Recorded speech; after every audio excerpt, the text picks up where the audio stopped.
உதயநிதி கைதுக்கு பல்வேறு தரப்பினரும் கண்டனம் தெரிவித்தனர். அந்த வகையில் திருமாவளவன் அவர்கள் தங்களுடைய கண்டனத்தை பதிவு செய்துள்ளார். உதயநிதியை சிறைப்படுத்துவதை தவிர்ப்பதே ஆளும் கட்சியின் நன்மதிப்பை உயர்த்தும் என்று அவர் தன்னுடைய சமூக வலைதள பக்கத்தில் பதிவிட்டுள்ளார். இதுகுறித்த கூடுதல் விவரங்களுடன் இணைகிறார் தலைமை செய்தி ஆசிரியர் கண்ணன். வணக்கம் கண்ணன், விவரங்களை சொல்லுங்க. ஆனந்தி, எதிர்க்கட்சி தலைவர் உதயநிதி கைது செய்யப்பட்டிருப்பது தொடர்பாக விடுதலை சிறுத்தைகளின் தலைவர் தொல் திருமாவளவன் அறிக்கை வெளியிட்டிருக்கிறார். அந்த அறிக்கையில் ஒரு பெண்ணை குறித்து இழிவாக பேசும் அணுகுமுறை அவரது அரசியல் தகுதிக்கு பொருத்தமானதல்ல, நாகரீக அரசியலுக்கு ஏற்புடையது அல்ல என்று கண்டனம் தெரிவித்திருக்கிறார். மற்றொரு புறம், நாளை சட்டமன்றம் கூடும் சூழ்நிலையில் எதிர்க்கட்சி தலைவர் பொறுப்பில் இருப்பவரை சிறைப்படுத்துவதை தவிர்ப்பது ஆளும் கட்சியின் மீதான நன்மதிப்பை உயர்த்தும் என்று இரண்டு கருத்துக்களை அவர் கூறியிருக்கிறார். ஒன்று, எதிர்க்கட்சி தலைவர் உதயநிதி ஸ்டாலின் இரண்டு பொருள் தரும் வகையில் பேசியிருப்பது, இரட்டை பொருள் தரும் எல்எல் நிலையில் பேசுவதை அவர் தவிர்த்திருக்க வேண்டும் என்று அவர் வேண்டுகோள் விடுத்திருக்கிறார். மற்றொரு முறை, பெண்மையை கொச்சைப்படுத்தும் வகையில் புரிதலை ஏற்படுத்திய இந்த அணுகுமுறை கண்டிக்கத்தக்கது என்று கண்டனமும் உதயநிதி ஸ்டாலினுக்கு தெரிவித்திருக்கிறார்.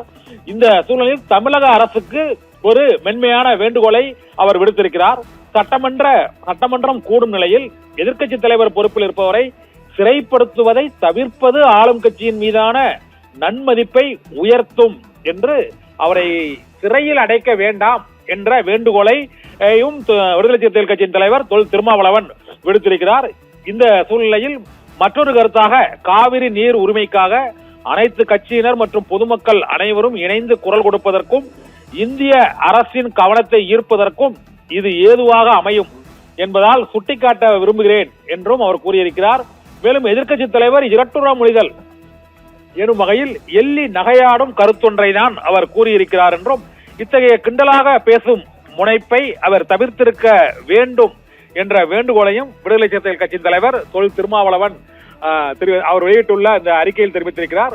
ஒருபுறம் எதிர்க்கட்சி தலைவர் உதயநிதி ஸ்டாலின் இது போன்று இரண்டு பொருள் தரும் எல்எல் நடை பேச்சை தவிர்த்திருக்க வேண்டும் என்பது ஒன்று. இரண்டாவது, பெண்மையை இழிவாக பேசும் இத்தகைய அரசியல் அவரது அரசியல் தகுதிக்கு பொருத்தமானதல்ல என்ற ஒரு கருத்தையும் தெரிவித்திருக்கிறார். மற்றொரு கருத்து, தமிழக வெற்றி கழக அரசு உதயநிதியை சிறைப்படுத்துவதை தவிர்க்க வேண்டும் என்ற வேண்டுகோளையும் விடுதலை சிறுத்தைகள் கட்சியின் தலைவர் தொல் திருமாவளவன் அவர் விடுத்துள்ள அந்த அறிக்கையில் குறிப்பிட்டிருக்கிறார். ஆனந்தி,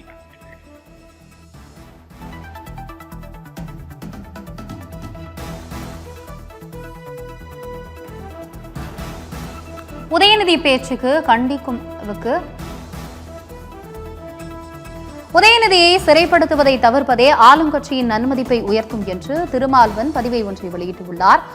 உதயநிதியின் பேச்சு அவரின் அரசியல் தகுதிக்கு பொருத்தமானது அல்ல என்று திருமாவளவன் கண்டனம் தெரிவித்துள்ளார். பெண்மையை கொச்சைப்படுத்தும் அணுகுமுறைக்கு கண்டனம் என்றும் பதிவிட்டுள்ளார். அதே சமயம் அவரை சிறையில் அடைக்க வேண்டாம் என்பதையும் அவர் குறிப்பிட்டுள்ளார். சிறைப்படுத்துவதை தவிர்ப்பது ஆளும் அரசுக்கு நன்மதிப்பை உண்டாக்கும் என்பதையும் தன்மையாக கூறியுள்ளார். உதயநிதி பேச்சு கண்டிக்கும் அளவுக்கு தேசிய அளவிலான பிரச்சனையாக மாறியுள்ளதை நாம் முக்கிய செய்தியாக பார்த்து வருகிறோம். பெண்மையை கொச்சைப்படுத்தும் வகையில் உதயநிதியின் பேச்சு தவறான புரிதலை ஏற்படுத்தி உள்ளது என்றும் அவர் குறிப்பிட்டுள்ளார். நாளை சட்டமன்றம் கூடும் சூழ்நிலையில் எதிர்க்கட்சி தலைவர் பொறுப்பில் இருப்பவரை சிறைப்படுத்துவது என்பது முறையல்ல என்பதையும் அவர் வலியுறுத்தி பேசியுள்ளார். எதிர்க்கட்சிகளின் மீது பொய் வழக்கு போடுவதிலேயே முதலமைச்சரின் கவனம் இருக்கிறது என்று அவர் சொல்லிய போது அங்கே திரண்டிருந்தவர்கள் பிரபல நடிகையை கூறியதை அவர் நேற்று நடந்த விஷயத்தையும் பகிர்ந்து கொண்டார்.